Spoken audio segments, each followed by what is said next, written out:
Well, if you didn't know before this video that you could layer Infusible Ink and HTV or iron-on, well now you do. And I'm going to cover all of the things that you need to know on how to layer the two. My name is Kelly and let's get clacking. Now, layering things like this just means placing the one down first and the other one on top of it afterwards. And in order to correctly layer things, you need to know which one goes down first.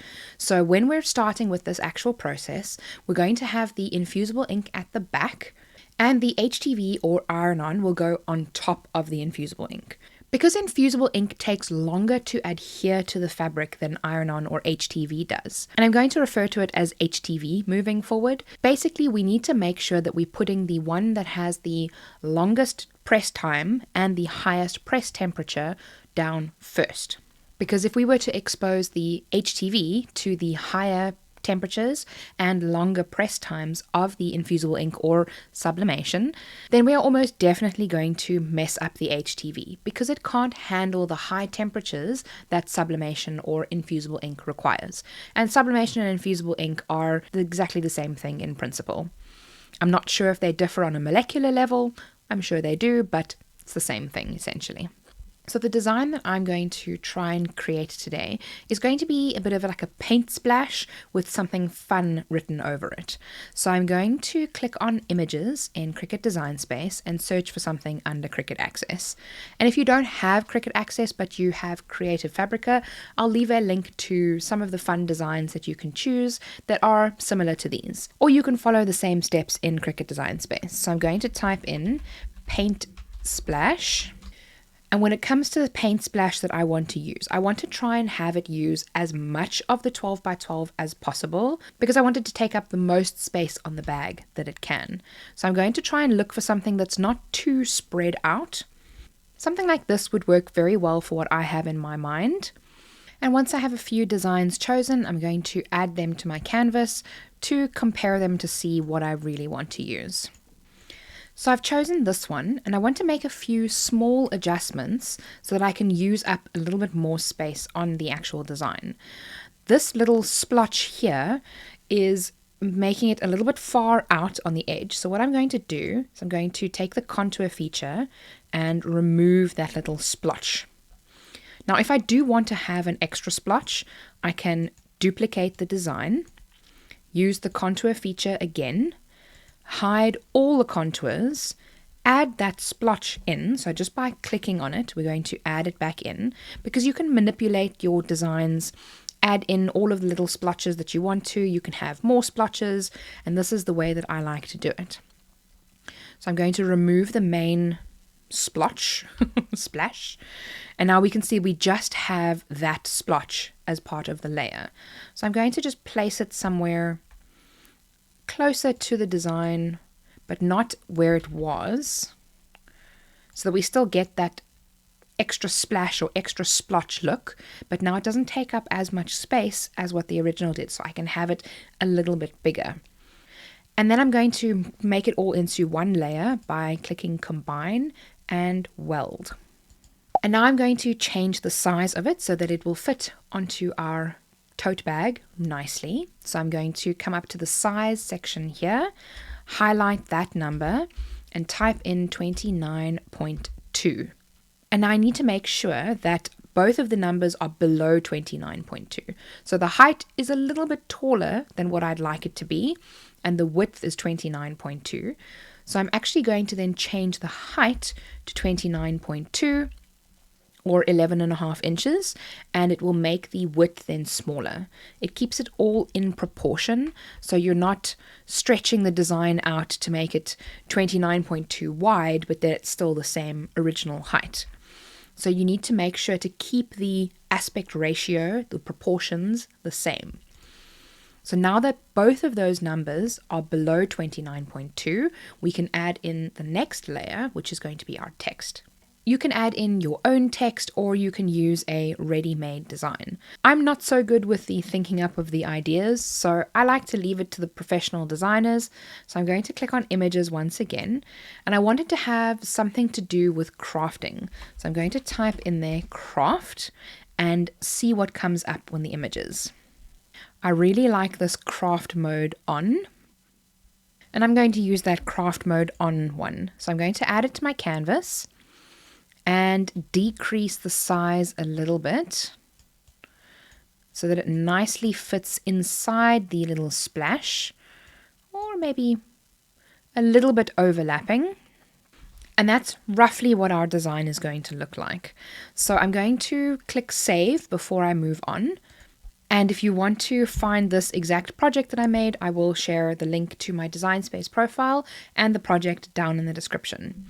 And let me know in the comments, what is your favorite Infusible Ink color? I'm absolutely loving all of the watercolor colors, as well as this one, which was one of my first bags that I ever made. It is just so gorgeous. The colors I'm absolutely obsessed with. And before we go to the next step, I'm going to highlight both of the layers, click flip, and flip horizontal. Because we need to flip everything over to press it onto the tote bag, we need to make sure that we are cutting into the back of the medium.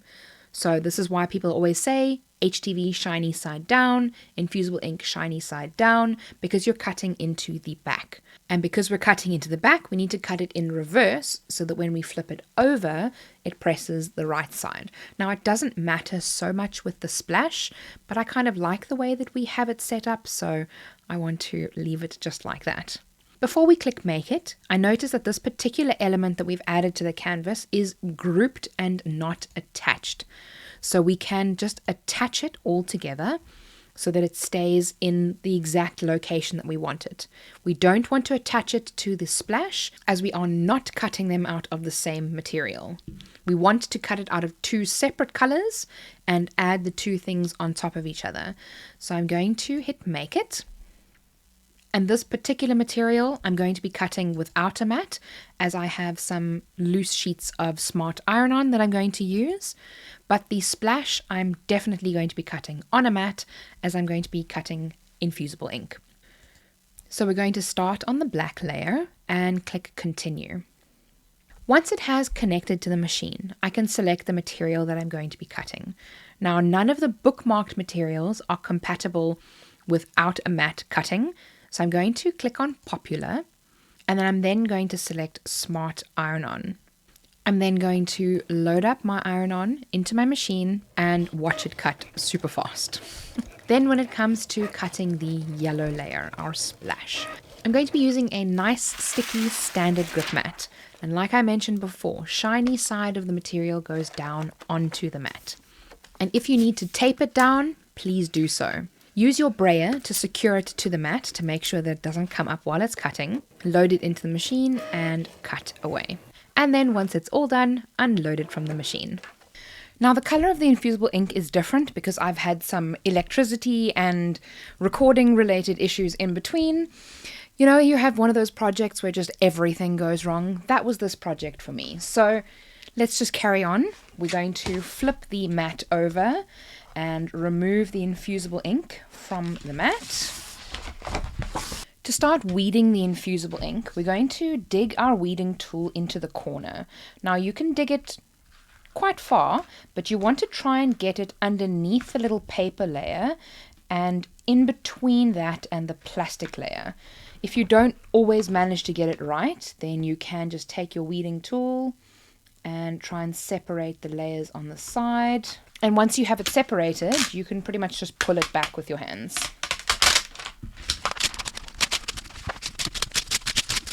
And now we can press this onto our bag. So first of all, don't forget to have something that protects your work surface. This is a heat-resistant Cricut Easy Press mat that we're using underneath our bag. You want to get the seams out of the way because the seams can cause problems. So make sure that when you're pressing, you're not pressing onto the seam itself. Place the Infusible Ink onto the bag wherever you want it to be, roughly in the middle. If you want to, you can use heat-resistant tape to tape down your design. And because my Easy Press is 9x9 and not 12x12, I'm going to have to press this in different sections. So you want to try and make sure that you're going to get as many of the sections covered in one go as possible. So I'm going to put my Teflon covering over it, and I can still see through this, so I can make sure that I'm placing my Easy Press on this section here so that it is actually covering that part of the infusible ink so that it actually transfers. So I'm going to lift up the Easy Press and place it down and make sure that I'm covering everything there and press play. And also I'm going to just double check to make sure that I'm covering the section that I need to press. I'm adding a little bit of pressure to help keep everything in place, and I'm just waiting for the timer to tick. Once that's done, I'm going to gently lift up the press and move it to the next section. Make sure that is all covered and then start the timer. I'm going to place it just over the bottom here so that I have this section covered and start the timer for the last time. And I know that I am double pressing a lot of it in the middle, but because it's infusible ink, it should be fine. If you were working with black, however, I would try and get a bigger press and not do what I'm doing now, where you're just pressing it all in one go, as that's generally the best way to do it. We're going to carefully remove that. You see how that section is kind of yellowed, where it has overpressed essentially, where it's burnt. But it burns the paper. Perfect. See how none of the ink is left on the infusible ink itself, and you can see that section where it's been pressed too many times, so you want to try and avoid that as much as possible. For the infusible ink, I work on a temperature of 195 at 45 seconds, so what I'm going to do is I'm going to reduce the temperature to 165 for 30 seconds, or 330 degrees Fahrenheit for 30 seconds. And that is going to cool down while we weed the HTV. I'm going to very carefully cut down my HTV to save some vinyl.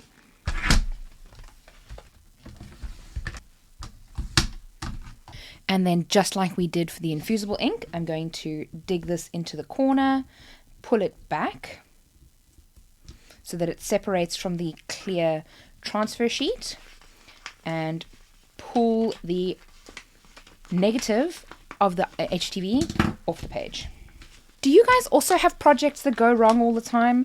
What is the one type of project that you have that always seems to mess up no matter what, and that you're kind of afraid of trying at this point? Let me know in the comments.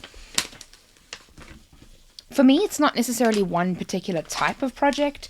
It's the type of projects that when I'm in a hurry, then everything always goes wrong because I'm skipping steps and assuming that I know things when I don't.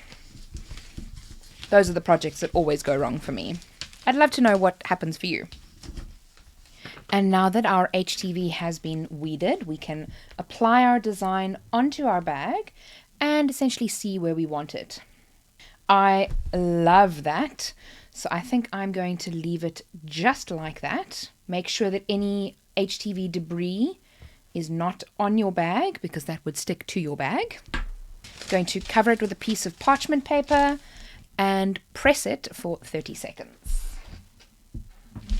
Making sure that my entire press covers the entire design once again, because you want to make sure that you're covering everything. And I am applying quite a bit of pressure onto the press to make sure that the HTV bonds nicely to the bag. This particular HTV is Cricut iron-on. It is a cold peel. So if you're going to peel it straight away, it is going to lift up with the carrier sheet. So you want to cool it down, put it on something cold like what I'm doing with my arm. It's pretty cold here at the moment, so I'm actually welcoming the warmth. I saw a hack where somebody took an ice pack and put it across their design. I was like, that is so clever. So make sure to cool your design down before you pull it off. The manufacturer instructions should always tell you whether it's a hot peel or a cold peel. They should give you the temperature and the time that you need to press. So if you are ever not sure about what temperature and pressing settings you need to use, always check the manufacturer instructions. So we're going to test this, see how that just comes off beautifully.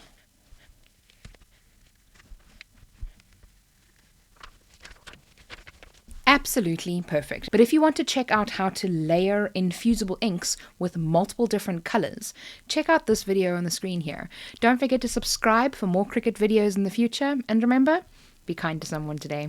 See you soon.